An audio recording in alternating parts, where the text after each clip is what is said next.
ఈరోజు పురత్తాసి అని పిలిచేటువంటి తిరుమల శనివారాలు పూజ దక్షిణ భారతదేశంలో ఎక్కువ ప్రాముఖ్యత ఉన్నటువంటి పూజ అండి. ఎంతో భక్తి శ్రద్ధలతో ఈ పూజ అనేది చేసుకుంటారు. ఈ తిరుమల శనివారాల పూజ నేను గత కొన్ని సంవత్సరాలుగా ఆచరిస్తూ వస్తున్నానండి.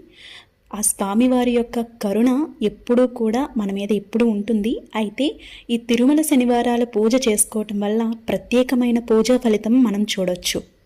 ఈ మాసాన్ని పురట్టాసి మాసం, పురట్టసి ఇలా రకరకాల పేర్లతో పిలుస్తూ ఉంటారు.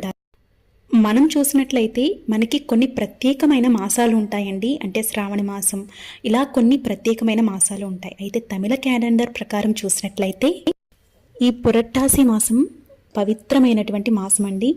వారు చాలా చాలా పవిత్రమైన మాసంగా భావించి అనేక రకాల పూజలు చేసుకుంటారు. ఈ మాసంలో వారు నియమ నిష్టలతో